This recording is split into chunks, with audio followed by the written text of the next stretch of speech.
Welcome back to Off the Grid Season 4, magnificent Season 4, Episode 4, Uncommon Ground. You got it. Absolutely. Uncommon Ground. Off the Grid, Uncommon Ground, Season 4, Episode 4. It's always good to be back, Mark. It's always good to be back. We had an exciting 2 seasons where I can't believe we're already on Episode 4 of Season 4. Well, believe it. We are. Yeah, I do believe it. Yes. I do believe it. So what do we do here on Off the Grid? Well, we talk about a lot of things that are not necessarily on your grid. They may be on your grid if you're kind of uncommon like us. They could be on your grid. You're right. And we also talk about things that we find very important. Yes. That maybe you don't find important, but we think it should be important. So things like Not Your Mama's News. Right. Things like The Only Lists That Matter. Indeed. Things like Stream Sauce. Exactly. Things like now I've got to go to my notes. Things like what if this happened? Something big. Yeah. Instead of that. Exactly. Yep. And then a little bit of music. Sure. Right. A little bit of music. Yeah. And then we talk about money. We sure do. Like how much money would it take to do something? Yeah, we invite you onto our grid. That's right. That's a good way to put it. That is. Yeah. I feel like the introduction to our show, it constantly evolves. It changes. Or devolves. Right. You might be right about the devolve. At least the last couple episodes. So maybe next time you can try. How about that? Well, let's talk about the first segment of our show today. Yes. Which is Not Your Mama's News. That's exactly right. There you go. It's Not Your Mama's News time. It is. And what is Not Your Mama's News, Schwaber? Well, what Not Your Mama's News is when we were growing up in the 70s and 80s, you didn't have 1,000 channels on TV. No, you did not. You had like 5. Yes, you did. And the major networks, there were just 3. It was ABC, CBS, and NBC. And, you had Ted Koppel, Dan Rather, Tom Brokaw. Yes. Very good. Very good. Folks like that. Yes. And they really only came with important news stories. Famine. Yes. Poverty. Celebrity death. Missile crisis. Yeah. Earthquakes. Yes. Volcanoes. Tsunami. Pending nuclear disaster. Election. Yes. We could go on and on. On and on and on. But never the fun, interesting stories that really stroke the mind. That's right. That's a good way to put it. Stroke the mind. Yes. And so we have some of those here for you today. We do. And we're going to start with Mark's first news story. You bet. The picture, if you're watching us live on YouTube or watching us on YouTube, that picture really doesn't do it justice. But when I put up the headline, can you become drunk without drinking alcohol? Here's how it can happen. Yeah, please explain this. So if I said to you right off the bat, Chris, could you be drunk without drinking alcohol? Your response would be? No. No. Right.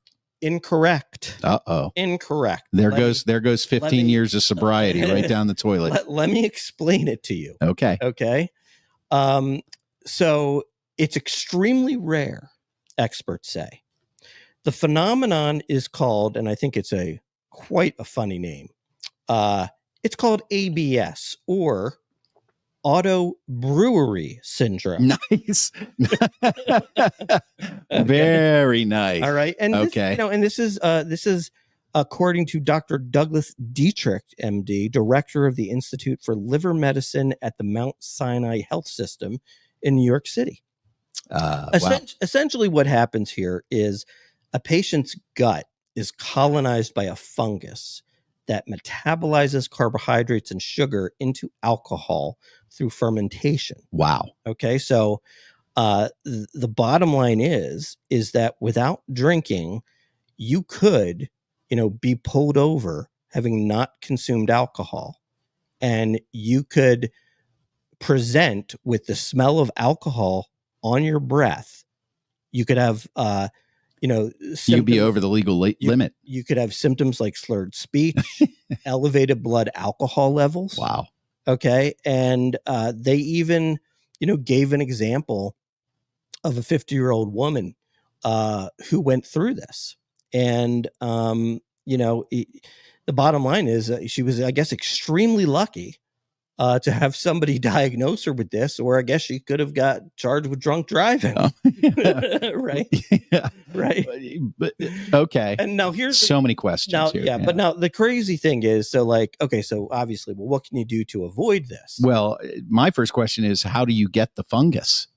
I mean, you literally you become a brewery. Right. That's why it's called auto brewery syndrome. Right. You basically get it by just having probably a messed up inside to where if you have a load of carbs, you're more susceptible to it. So basically the this is crazy. The treatment is a low carb diet and 12-step program. right. So and there's also there's some medicine that you could take that disrupts a gut microbiome. Okay. Which is what the microorganisms attach to in the gut. Okay. All right. So, well, it's a little crazy. Do these organisms, I guess what I'm looking for here is there something that you can eat or ingest or touch or smell whereby these organisms end up in your gut, or are they naturally there in small amount? E. coli is in all of our guts, but it's not there enough to make us sick. Is this something that's naturally there that if you eat, I don't know, too many cookies, feeds and grows? I'm going to break something to you. To answer that question, I'm first going to state that I'm not a medical doctor. Okay, thank you. But I did say at a Holiday Inn Express last night. Yes, you did. And right. With both those things in mind, I have no idea. That's so funny. And think about this, where did grandma go? Well, we had to admit her. She's in a 12-step program. What happened? She's an alcoholic, but she doesn't drink. Right. Oh my. Right. Yeah. You still believe that? Very interesting.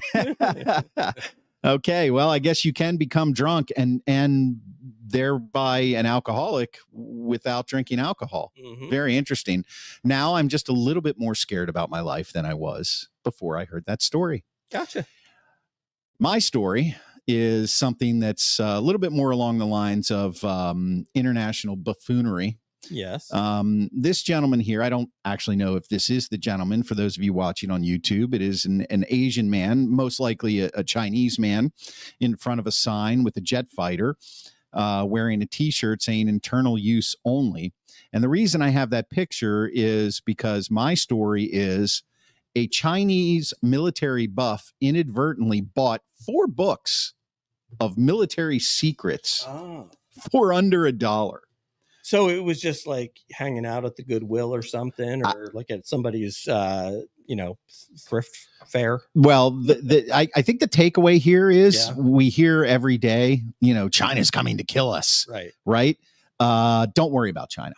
No, because if you can buy their military secrets for under $1 by accident, I mean, how much do you think our intelligence service actually knows?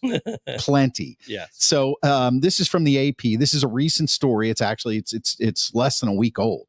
A military history buff in China appears to have made an alarming discovery after picking up 4 discarded books for less than $1 at a neighborhood recycling station. So apparently they recycle their military intelligence. Interesting.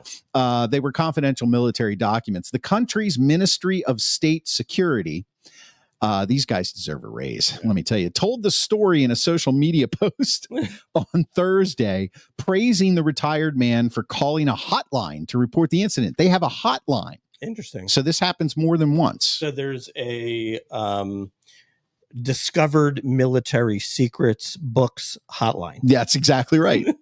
It identified him only by his family name, Zhang, and did not, but they identify, well, of course, there's probably a billion Zhangs in China, and did not say what the documents were about. Mr. Zhang thought to himself, that he had bought the country's military secrets and brought them home, the Post reads. But if someone with ulterior motives were to buy them, the consequences would be unimaginable. Dire. That was their post, their social media post. That's something. They basically were like, hey, look, if you buy our secrets, of course, they don't tell you what the secrets are. yeah, you're dead. Well, he obviously, I mean, he was probably like, no, I didn't read anything, but I would have read the whole book. You know, I would have. The schematics of a stealth. That's right. That's right. The Post, which was reposted on at least 2 popular Chinese news websites, was the latest in a series by the powerful state security agency that appears to be trying to draw in new audiences with dramatic stories. Okay, so let's break that down a little bit. Some have been told in comic book style. So the Ministry of State Security is trying to get more eyeballs on its social media by posting dramatic posts of people who have inadvertently purchased or come across their military secrets, thereby kind of giving you hints as to how maybe you could get their military secrets. Or maybe they just want people to post things that are questionable so they can learn secrets that they don't know are out there. Possibly. The campaign seems designed to raise awareness of the importance of national security at a time when confrontation with the U.S. is rising, and both countries are increasingly worried about the possible theft or transfer of confidential and secret information. I mean, the confidential and secret information is supposed to be confidential and secret. I find it very interesting that they would say, hey, this guy, you know, he bought a whole bunch of books with our state secrets. Hey, all 3 billion people on social media, you don't want to do that and here's how you do that. We want to bring awareness to this. Well, I mean, there you go. There's a lot of issues with the government. And that was not whose government? And that was Not Your Mama's News. I feel like for Not Your Mama's News, at the end of Not Your Mama's News, that I kind of have to sometimes I need to end it out with. There it is. Not Your Mama's News, episode 4, season 4, Off the Grid on Common Ground. You got it. Okay, moving on. Now, Mark, you've noticed on the internet for years that there are lists everywhere, right? Sure. Yeah. Oh, yeah. Yeah. And what do those lists usually mean to you? Oh, they're just garbage. Yeah, they are. They're garbage. They're some morons list. Yeah, they're complete. Someone that morons. doesn't quite have the mental acuity. Right. Of the two of us. Yeah. Yeah. Do you think the lists are made up? Do you think they're the AI lists now? Probably. I bet they are. Probably. Yeah, probably. Some of the lists are like 300 things long, and half of them are right. Yeah. So we get real for you. Yeah, we get real. We give you our lists. They're the only lists that matter. We cut off your listicles, and we provide the only lists that matter. And in the first 3 episodes, we were talking about annoying celebrities. Yeah. But in this episode, we are debuting the only lists that matter, our favorite brands or stores. This could be fun. Yeah, I think it could be fun. Top 6. We'll see. 2 this episode, 2 the next, 2 the following. Right. Number 6 on Mark's list of his favorite brands. This one, it didn't really surprise me. No, that is for those of you watching on YouTube, you can see it. But if you're listening to the podcast, what do we got a picture of there, Schwaber? Bond.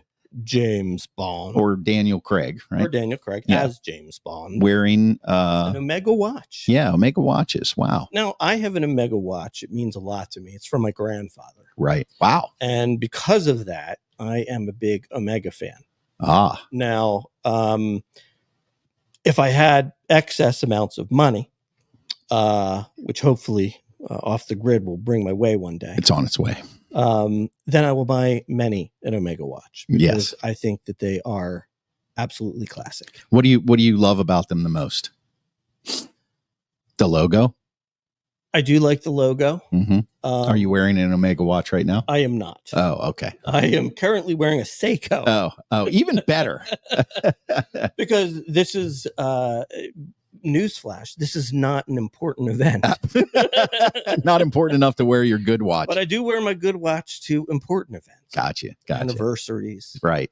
Business meetings. High-end business clients. Yes. Things of that sort. It just makes you look sharp. Dinner at Arby's. Makes Right. it look sharp. No Makes it dinner look at sharp. Arby's. No, that's not even Seiko. So yeah, that's no watch. That's no watch. Number 6 for Mark, Omega watches. Okay. What do you think of Omega watches? Well, let's just say that there is a watch brand maybe somewhere on my list. Oh, okay. And I know what it is. Yeah, I know you but I do. won't We're not gonna spoil it because No, it's higher up the list. Yeah, I'll save it for later. So in my world, Omega watches are garbage. But anyway, that's Right.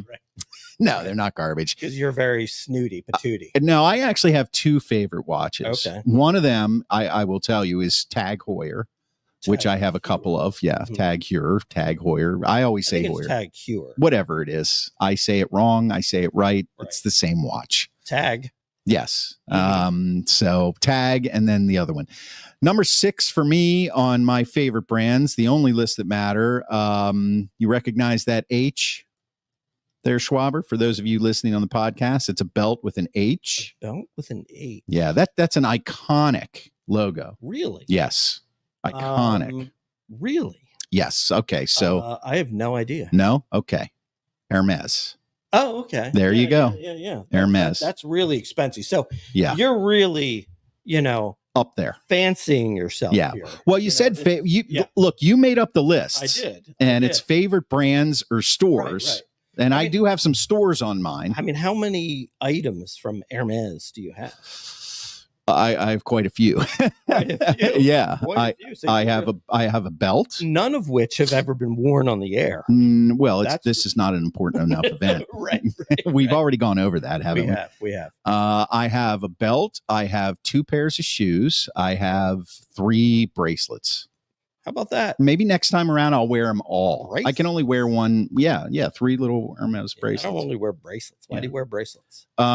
Because I like to look like a bracelety kind of guy. I don't Okay. know. Yeah. Okay. I didn't realize how metrosexual you were. Thank you. I appreciate There that. you I go. mean, look at the hair. Yeah, I've got the hair and the beard going now. Mhm. So and just to be completely transparent, Yes. they were mostly gifts from my wife. Mostly gifts. Yes. Yes. Yes. That's starting to add up. Let's just say all gifts from my wife. Yeah. Oh, I have an Hermes tie too. Okay. Number 6, Hermes. Don't worry, we'll be slumming it here in a minute. Okay. Yeah, All right. we'll be Sounds slumming good. it here in a minute. Sounds But you said favorite, so just because it's favorite doesn't Right. mean you have to own it. I'm Right, just lucky enough to exactly. have a couple of them. Right. Number 5, the only list that matter, favorite brands or stores on Mark's list is something I've never had. No. No. And the picture, if you're watching, you can see it. If you're listening on the podcast, what is it, Schwaber? It is Pop Weaver Gold popcorn kernels. Yeah. Now let me just Now, say, let me explain something to you. okay. Okay. Prior to making this list, I had never heard of this. Oh, really? And 100%. Wow. But what I came to realize was that one of my favorite things in this entire world is the popcorn at the movie theaters. Yes. Popcorn at the movie theaters with the movie theater butter is Oh, better than anything you can get on your own. yeah. And it's not even real butter, but yes. Right. It's incredible.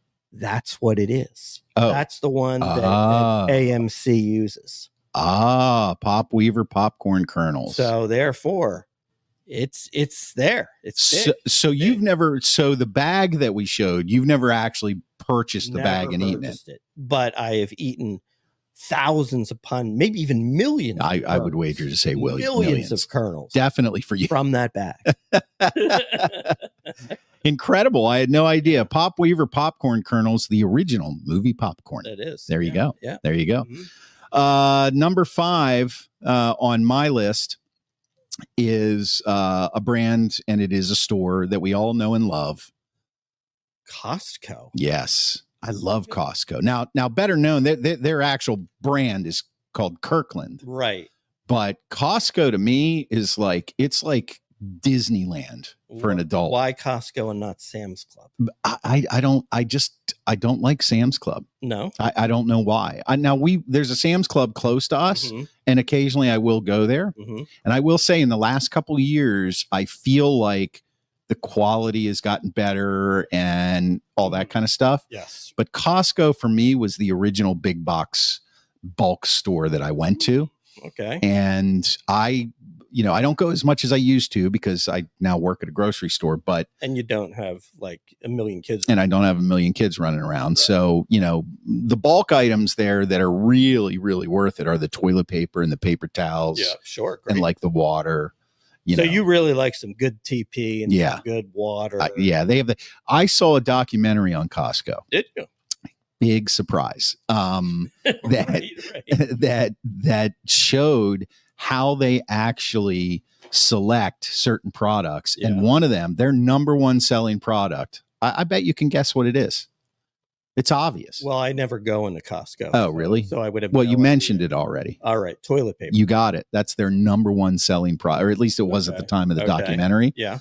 They actually have this. I'm not kidding. They test a lot of places test every product, but they test every product. They test their toilet paper. They have this little old lady. I'm not kidding. Now, no, she doesn't go to the bathroom and use the toilet paper, but she literally takes rolls of toilet paper randomly and puts them through like tests where she'll wet the paper to see how strong it is. She'll roll it out to make sure the number of rolls are there. Mm-hmm. Like they take toilet paper very, very seriously. And I think that's a good thing for everyone. It's actually kind of funny thinking about this topic.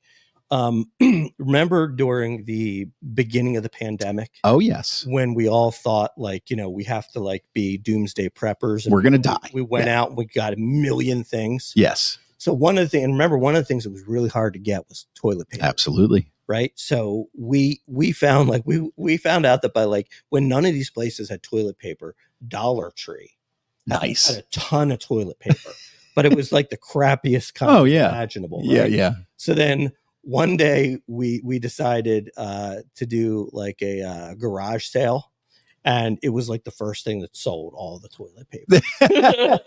That's hilarious. Yeah, that's hilarious. And no pun intended when you said Dollar Tree's toilet paper was the crappiest toilet paper available. Absolutely. Yeah. So we're never going to use it. Yeah. This was just in case of a dire emergency. Yeah. No. Yeah. Well, and remember for that entire pandemic, you would go to stores like Costco. They'd be limit 2 toilet paper packs per person. Right. And then it went down to 1 toilet paper pack per person. Right. And it was what am I going to do if I can't wipe my ass? Mm-hmm. That was the whole idea. Yeah. Funny, the first thing we think of when there's a national emergency. Yep.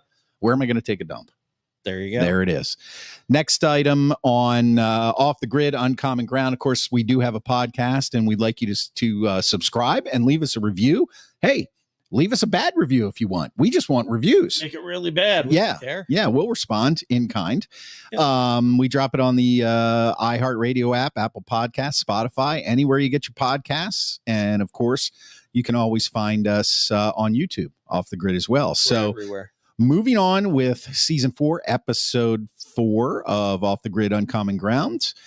Did you bring anything with you today, Schwaber? Did you bring any ingredients for something? I sure did, because I thought that there was a chance that maybe we could put together some stream sauce. Oh, there you go. So I've got some beef broth. Oh, usually it's chicken broth. Yeah, so we're going in a different direction. Yeah, maybe this is a stream stew. It could be. I have some green beans. Green beans. Throw you a curve. I'm actually going to throw you some tomato paste. Oh, ooh. Just the one little tiny jar of tomato paste. This is getting uglier and uglier. Yeah. All right, I'm going to throw in a little garlic and some potatoes. We'll throw in some pinto beans. All right, that's going to give us what we call stream sauce, or what we are watching. Why don't you explain this? Because it's definitely not.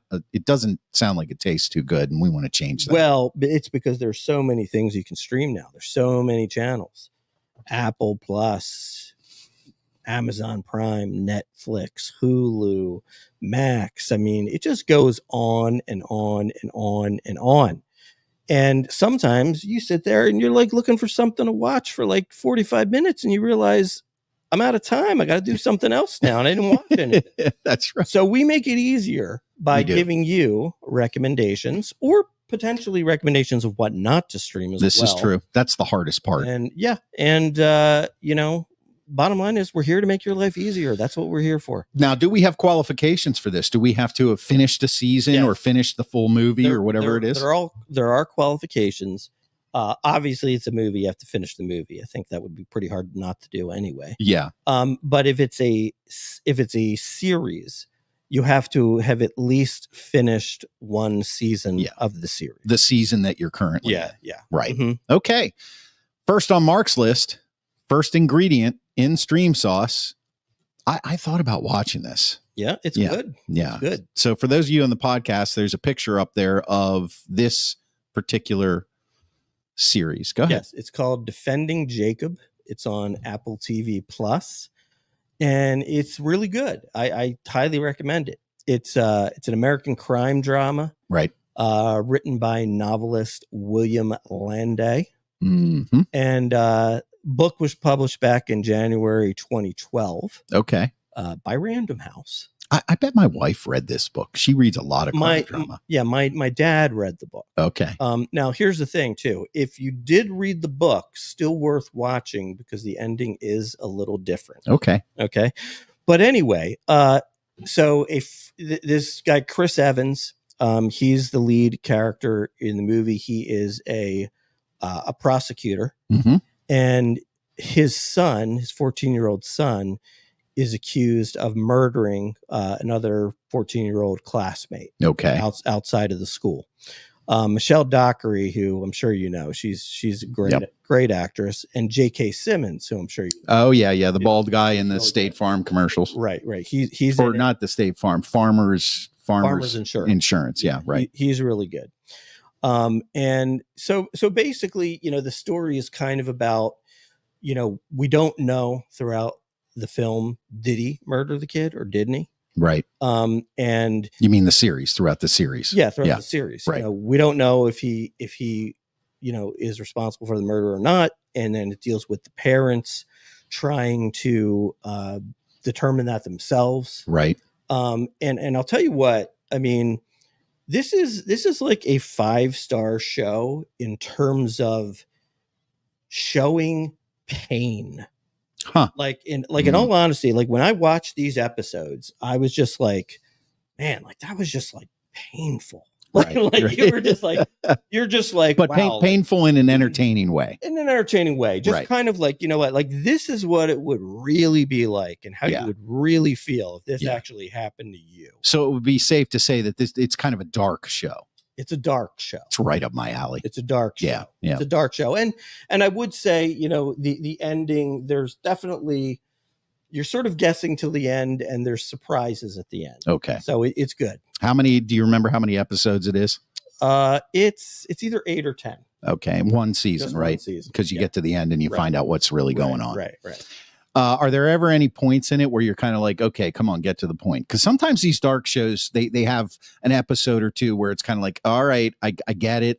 Or are you kind of captivated the whole time? No, I think you're pretty much captivated the whole time. Okay, that definitely makes it worth watching. I can tell you, I started watching it. It's a couple years old, right? Yeah, but it's for whatever reason it's taken off now. Yeah. Okay. Yeah, I started watching it a couple years back. Yeah, I cannot tell you why I stopped. There must have been something else that grabbed my attention. Well, it's one of those things where, like, it was sort of like you watch an episode, and it's like so dark and it's like so like almost depressing that it's like then you kind of like you're like, should I not keep watching it? Right. And then like you do that for like another 2 or 3 episodes, and then finally when you get through 4, it's like boom, you go through the rest. Okay. All right. Cool. All right. Defending Jacob on Apple TV Plus. The next ingredient in our stream sauce is something that I have finished watching the entire series. Okay. It is Your Honor. Now, this was originally on Showtime. It is now on Netflix. It stars Bryan Cranston. The reason I bring this up is because on another one of our shows, we had a discussion about this show. Right. And you explained to me that you stopped watching it because you kind of like weren't really into it. Yeah. This is what I'll tell you. It's 2 seasons. Mm-hmm. It's about a judge whose son accidentally kills another boy in a car and motorcycle accident, but the other boy happens to be the son of the largest mob family in New Orleans. Right. And then there's drugs involved, and the judge, who's an upstanding guy played by Bryan Cranston, he tries to cover the murder up, and it sets off a whole bunch of other stuff. A whole chain of events that just keep coming back and back and back. But It's 2 seasons and that's it. It's Mhm. one story, Mhm. and season 2 is incredible. Yeah, It better, is much better than much season better. one. Like it's yes, it is worth. I think it is his best show besides Breaking Bad. And honestly, now Breaking Bad, we all know went Right. what, like 5-6 seasons, Yeah. and then of course you had all the spinoffs, you know, with Better Call Saul. So there's no way that I can say it's better than Breaking Bad. Right. But what I can say is that it is on a level of intrigue like Breaking Bad. And then because it ends at the end of season 2, Mhm. it leaves you with that feeling of like, oh man, like not like it needs to keep going. You're like, Just you're disappointed that it's not. of course this is how it ends. Like, Right. wow. Yeah. I did not see that coming, Mm. but you kind of did see it coming. It like confirms some things for you. It's Okay. worth it. It's a really good show. All right. Surprising to me. Maybe And I'll go back. and it's starting to rise on Netflix. Yeah. People are starting to Okay. notice it. So Your Honor on Netflix, only 2 seasons. Both seasons, I think, have 8 or 9 episodes, maybe 10, maybe Okay. 10. Okay. But it's worth a watch. It's worth some non-selfish watching. Okay. Off the Grid, Uncommon Ground, season 4, episode 4, right? Yep. I haven't forgotten, right? You got it. So, you know, a lot of things have happened in history They sure have. that have affected our lives Yes. and will affect the world for many, many years to come. Absolutely. And what Mark wants to know is, what if something else happened? Right. What if you take that same event and either it never happened, right, or the opposite happened? So we call this, what if this happened instead of that? Right. So Schwaber, explain what we're looking at here. So what we're looking at right now is the logo of Star Wars. Iconic. The Star Wars iconic series. Yeah, I have a t-shirt of that logo. Yeah. And my question is, what if the creator of Star Wars, George Lucas, was never born? Well, and there is no Star Wars. Yep. So what becomes the greatest science fiction franchise of all time? No, for me, that's easy.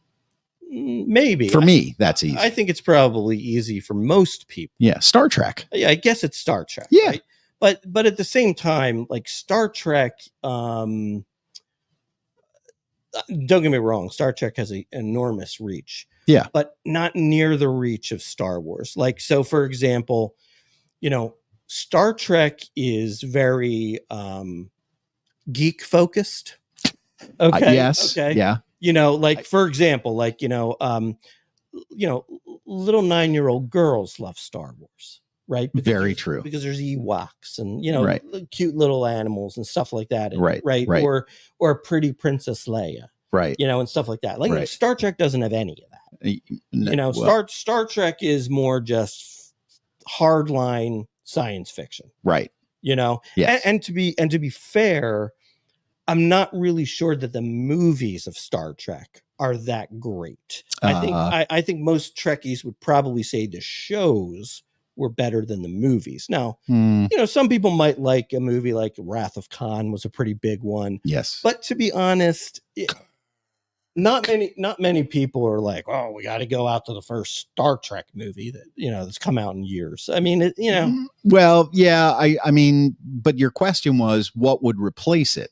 Right. And I think Star Trek would replace it. What do you think would replace it? Well, not replace it. Your question is, if he was never around and that, so therefore that idea never came out. Right. What would be the greatest of all time? What would replace it? I mean, I would just say it would have to be Star Trek because that's number 2. Yeah. But another interesting question is, so now George Lucas was the creator. Now, correct me if I'm wrong. Spielberg is involved. Is the director. Right? Yeah. Yeah. So if Star Wars is never born, is Spielberg as huge? Oh, wait a minute. I don't know that Spielberg directed these. I think he did. Yeah. Let's find that out.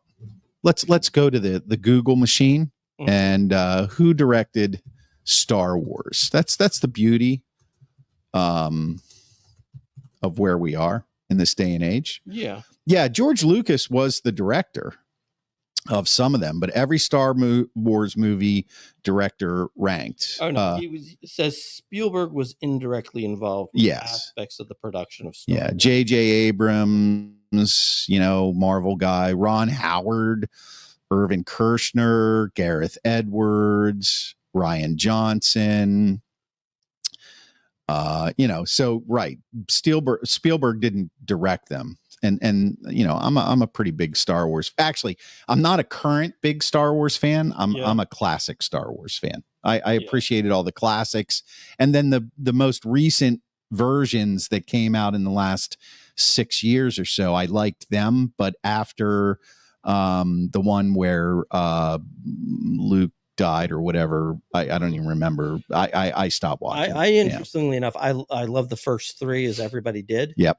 Hated the middle three. Thought they were just atrocious. Thought they were bad. Yep. And really liked the last three. That's right. Yeah, and that's where I am. But as far as all the offshoots, yep, and the shows on Disney Plus and all that, I can live without them. But think about this: if we didn't have Star Wars and Star Trek was what we were left, there's a ton of Star Trek offshoots and shows. But you know what? That's a huge loss.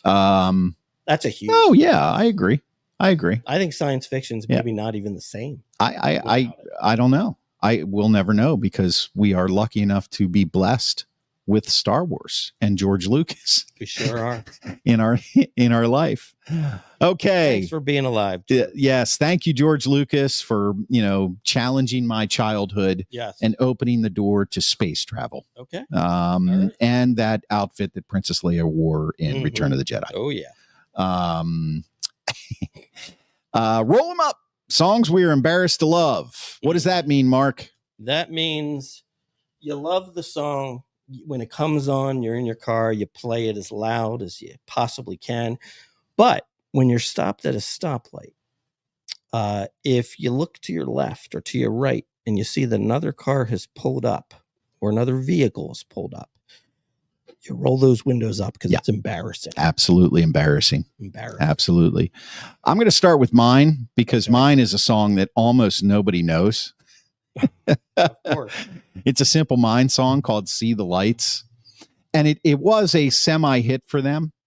But the reason that I roll it up, that I used to listen to this song when I would drive from our apartment in Philadelphia to my job outside of Chester, PA, with Westinghouse, one of my co-op jobs. I played this song over and over all the way there down 95. And I loved it. It actually made me cry once. Are you serious? Yeah. That's I was thinking about something dark. It is ridiculous. Okay. So what the hell is the song about? Nobody knows it. Yeah, I can't. Unfortunately, I can't play it here. But I don't even know what it's about. It's just about seeing lights and loving life, and it is an embarrassing song. But if I hear it today, which occasionally I hear it, I crank it up, and when I pull up to a stoplight, I do roll up the windows. Well, I probably keep the windows up the whole time. Just because you don't want people to know. I don't want people to know that I'm cranking a song that nobody knows. Right. Yeah. That would make you appear odd. Yeah. And I am a little odd. Yes. So, right. Yeah. I mean, that was the first, the funny thing is when we were doing the list for this episode, that was the first song that popped into my mind. And it was I got it. It's embarrassing. And here's the thing. This is where we're going off the grid. Completely off the grid. We understand when you hear embarrassment song, you're thinking a teeny bopper song. Yeah. Not Chris Klein. No. He thinks of some song that nobody's ever heard of. Yes. And that embarrasses him. And that is being off, but that is truly being off the grid. My face is turning red right now. I'm actually kind of embarrassed that I put it on the list. It is embarrassing. Yep. You should be embarrassed. Yep. And here's your embarrassing song, and everybody knows this song. Yep. I'm coming out. I want the world to know. I got to let it show. That is really embarrassing, Schwaber. It is. Yes. It is, because what does I'm coming out mean? Yeah. Yeah. So that's one when you have a Harley, two Harleys pull up next to you. You don't. It's not the one to blast. I'll tell you what, it is a hell of a happy song, and it makes you want to dance. Makes you want to dance. Yeah. And I don't know. Diana just, being an absolute diva. Yeah. So what does the song mean to you? What made you love this song? What memories do you have of I'm coming out? It's just a great song to dance to. I mean, it probably, entertains some bar mitzvah dancing to it. Have you? Oh, now we're getting to the root of the issue here. Have you danced? Is it if you heard this song on a dance floor and just go out and dance by yourself? Is this a dance by yourself song? Oh, definitely not. That would be a good list for us to do, by the way. No, you have to dance with somebody. Yes. Yeah. Because that would be really weird. Interesting. And embarrassing. Subscribe to Off the Grid, Uncommon Ground on the iHeartRadio app, Apple Podcasts, or anywhere you get your podcasts. Subscribe, leave us a review. We would really appreciate that. We are going to finish up season 4, episode 4 with our last issue. And this is an issue. This is something that we like to call how much money would it take for you to, and basically it's like, here's something really risky or something really gross or something whatever, scary. And how much money would it take for you to do this? Correct. And correct. I have a feeling that I have the wrong one here, but I do have the right picture. So I'm going to put up the picture and you can explain it. Okay. Yes. So the question is, and if you're watching somewhere, you will see that there's a lion. Right. And this is, in fact, Africa. Yes. And it is. It is in the wild. Yes. I do know that. So the question is, how much to be dropped off in the middle of an African wildlife area where you have to survive for 3 hours armed only with a small knife? So you have a little bit of protection, but basically you're looking to hide from large animals who are on the prowl. Okay. So what you're saying is you're dropped off in a helicopter, right, into the middle of an African safari. Right. Okay. There's lions there. There's hippos there. There's rhinos there. So for 3 hours, you've got your clothes on your back. Yep. And a small knife. Like a pocket knife, like a 6-inch blade. Okay. And you got 3 hours, and we know when they drop you off, it's not like you could get lucky and maybe you don't encounter anything. It's possible. Okay. It's possible. I'd say it's probably unlikely. Okay. So there's all kinds of predators. Right. And also other things like maybe elephants that can trample you. Right. Snakes. Yeah. Lots of stuff. How much money would it take? There are people that actually pay to do this. Yes, I do know that. Yeah. So you would never pay to do this. No. But you would get paid to do this. Maybe. You want to hear my number first? Sure. How much would it be worth for me to risk my life and possibly have to kill a lion or be killed? That's the way I look at it. Yes. I would say probably $2 million. $2 million. Yeah. Interesting. Yeah. That's a lot of money. Yeah. I mean, that's a lot of money. It is. It's not like I'm going to be presented. It's not like I'm going to, by accident, go down to the casino and pop a quarter in a machine and end up with $2 million. I mean, the chances of that happening are probably less than the chances of giving me a knife and put me in the middle for 3 hours and getting $2 million. So I would take $2 million. I was thinking less. Really? I was thinking maybe $1 million. Oh.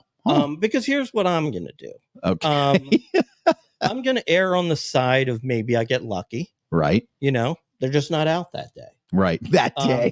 Or they're at a bar mitzvah. Or I find, a nice little rock formation. Right. That kind of keeps me snakes out of the way. Snakes. That's where the snakes are, buddy. I'm going to read some books. Yeah. Maybe. But you don't have books.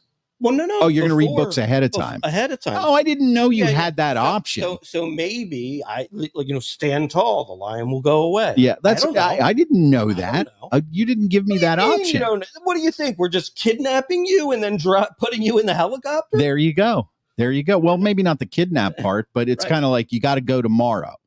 You could go tomorrow. No, I mean, I didn't know I had the choice to prepare. You just showed our audience you can just Google stuff. Yeah, right. Okay. Right. All right. So it's $1 million for you. I'm going to do it for $1 million.